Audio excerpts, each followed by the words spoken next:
Nobody inside ReedTech noticed the exact moment fear stopped controlling the room, not when Marcus Hale publicly destroyed Sophia Carter in front of the entire department, not when security guards started walking toward her desk while employees lowered their heads pretending not to watch, and definitely not when the quiet intern everyone ignored finally stood up, because to everyone inside operations, Daniel Reed still looked harmless: cheap faded gray jacket, fake employee badge, old glasses, worn laptop bag hanging over one shoulder. Nothing about him looked powerful, nothing about him looked dangerous, just another intern trapped inside a company that destroyed people every day. But Marcus Hale had made one fatal mistake: he pushed too far. The office remained completely silent while Sophia stood frozen beside her desk holding fake accusations in trembling hands. "You've become a liability to this department," Marcus repeated coldly. Sophia looked around desperately. Nobody spoke, nobody defended her. Fear had lived inside ReedTech for so long, employees no longer remembered what courage looked like. Then suddenly, Daniel stepped forward. "Stop." The single word cut through the department hard enough to freeze the entire floor. Even the security guard stopped moving. Marcus slowly turned toward him with visible irritation. "You're speaking out of turn." "Intern." Daniel calmly removed his glasses, and for the first time since entering ReedTech undercover, his expression no longer looked invisible, it looked dangerous, cold, focused, controlled. "You made one problem tonight, Marcus," Daniel said quietly, then his eyes darkened. "But trying to destroy Sophia Carter was the biggest mistake of your career." Complete silence crashed across operations, because somehow, the intern no longer sounded afraid, and for the first time in years, Marcus Hale felt uncertainty. Rain hammered violently against the glass walls surrounding ReedTech Tower while every employee inside operations stared at Daniel in disbelief. Nobody understood what was happening. Not yet. Marcus laughed softly, not because he found the situation funny, because powerful people laugh when they believe they still control the room. "You've got confidence," Marcus said coldly. Daniel stayed calm. "You forged reports." Marcus's expression tightened slightly. "You manipulated overtime records." Several nearby executives exchanged nervous glances immediately. Interesting. Daniel noticed it instantly. Marcus wasn't working alone. Sophia stared at Daniel completely confused. "What are you doing?" she whispered softly. Daniel ignored the question, because his attention remained fixed on Marcus. "You threatened employees into silence," Daniel continued calmly. "And now you're trying to destroy the only person who kept evidence." The atmosphere inside the department shifted immediately. Employees slowly looked up from desks. Fear turned into tension, and tension slowly became curiosity. Marcus stepped closer aggressively. "You have absolutely no idea who you're talking to." Daniel's expression never changed. "No." Then he answered quietly enough to terrify Marcus completely. "You have no idea who you're talking to." The office went silent again. Complete silence. Marcus's face changed for one brief second, small, almost invisible, but Daniel saw it clearly: fear. Then slowly, Daniel reached into his jacket pocket, and placed a black executive access card onto Sophia's desk. The room froze instantly, because everyone inside ReedTech recognized what it meant. Only top-level corporate leadership possessed black access cards. Marcus's confidence cracked immediately. "What is this?"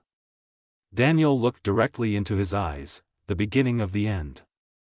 Whispers spread across operations immediately. "No way. Is that real? Who is he?" Marcus forced another laugh, but this time, it sounded nervous. "This is some kind of joke." Daniel calmly unclipped the fake employee badge from his jacket and dropped it onto the desk beside the black access card. Then he looked toward the entire department. "My name is Daniel Reed." One employee nearly dropped his coffee, another stepped backward in complete shock, because suddenly, they recognized him, not as the intern, as the billionaire founder of ReedTech. Sophia's entire expression froze. "You're..." "Yes. I'm..." Because now everything made sense. The questions, the observations, the archives, the silence. Daniel Reed hadn't entered operations as an employee, he entered as a hunter, and Marcus Hale had spent days exposing himself directly to the man who owned the entire company. Marcus recovered quickly, too quickly. Years of manipulation had taught him how to survive pressure. You think pretending to be some kind of hero changes anything?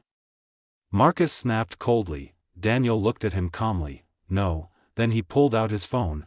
It's the evidence that changes everything. Daniel pressed play, and suddenly Marcus's own voice echoed across the silent office. Delete everything before Monday. The entire department froze. Marcus's face lost color instantly. Daniel pressed another recording. You should have deleted the copies.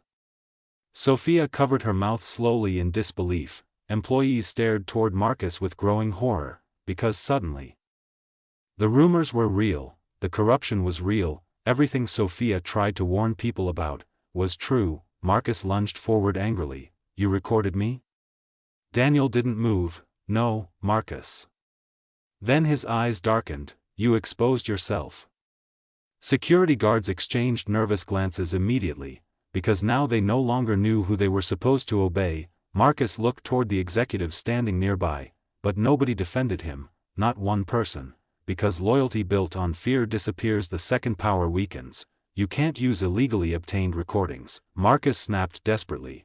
Daniel almost smiled, actually. He pulled another folder from his jacket. These came directly from ReedTech archive servers.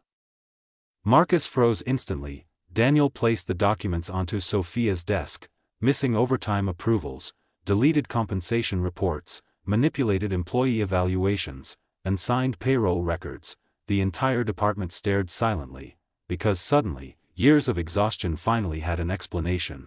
Daniel looked around the room carefully.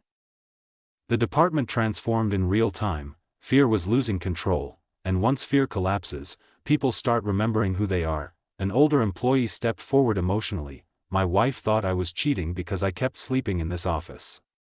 Another employee spoke through tears. I missed my daughter's surgery because Marcus threatened to fire me. The room changed completely. This was no longer about paperwork, no longer about reports. This was about damage, real human damage, and Marcus Hale had caused it for years. You encouraged this, Marcus shouted toward Daniel desperately. No, Daniel answered calmly. Then he looked around the department. You survived it. Employees stared at him silently, because suddenly, the billionaire CEO standing in front of them no longer looked distant. He looked human. Sophia stepped forward slowly. I tried reporting everything. Her voice shook emotionally, but nobody listened. Daniel looked at her carefully. I'm listening now. The room went completely silent again, because after everything that happened, those 4 words somehow hit hardest. Marcus suddenly looked toward the elevators, calculating, searching for escape. Daniel noticed immediately, then calmly spoke without turning around. Security.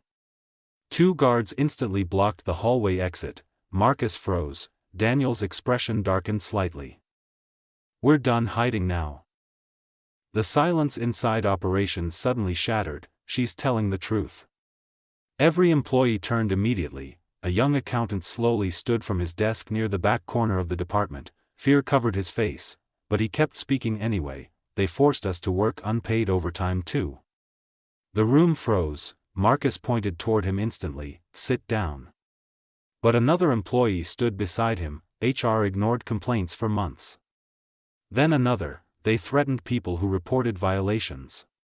One by one, employees across operations slowly started standing, not aggressively, not confidently, but honestly, and honesty suddenly became more powerful than fear. Sophia looked around the room emotionally while tears slowly filled her eyes. Because for the first time since joining ReedTech, people were finally speaking. Marcus's breathing became uneven, because suddenly the department no longer looked afraid of him, it looked angry. Years of exhaustion finally exploded across the office floor. An older employee stepped forward emotionally. My wife thought I was cheating because I kept sleeping in this office. Another employee spoke through tears. I missed my daughter's surgery because Marcus threatened to fire me if I left early. Another voice joined. They made interns work weekends without recording hours. Then another. They deleted payroll approvals. They manipulated evaluations. They punished people who spoke up. The department transformed completely. This was no longer about reports, no longer about office politics. This was about damage, real human damage, and Marcus Hale had caused it for years.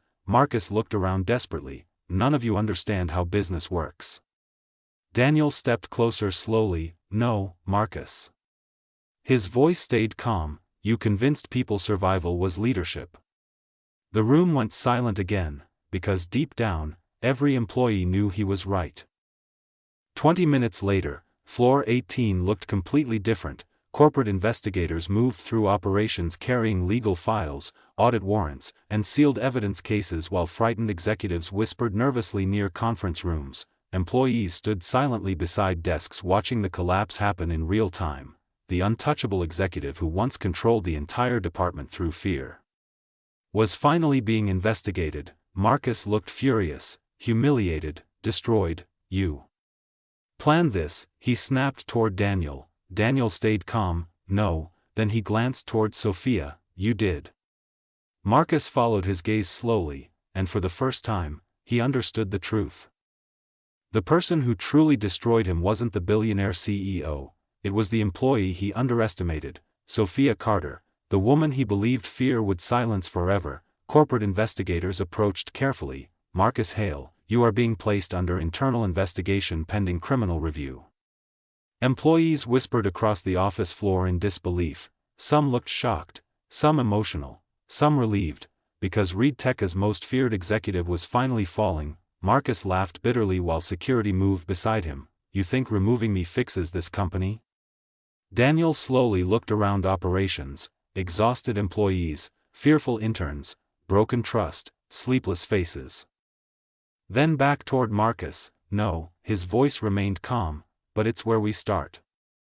Investigators escorted Marcus toward the elevators while compliance teams documented everything. Marcus stopped just before entering, then slowly turned back toward Daniel one final time. This company will destroy you too. Daniel stared at him coldly. Then I'll rebuild it. The elevator doors closed, and for the first time since Daniel entered ReedTech undercover, operations became completely silent without fear attached to it. The atmosphere felt strange, lighter, like people were breathing properly for the first time in years. Sophia looked toward Daniel slowly. You really came here pretending to be an intern? Daniel smiled faintly. I needed the truth. Sophia shook her head slightly in disbelief. And now? Daniel looked across the department, employees quietly talking again. Managers no longer shouting, fear no longer controlling every conversation. Then he looked toward the storm-covered skyline beyond the windows. Now, he said quietly, we fixed this place. For the first time in years, employees smiled, not because everything was solved, but because hope had finally entered ReedTech Tower again. Yet deep inside the building, someone else was already watching, someone higher, someone far more dangerous than Marcus Hale ever was. And while employees celebrated Marcus's downfall, a single encrypted message appeared silently on Daniel's phone. You should have stopped digging.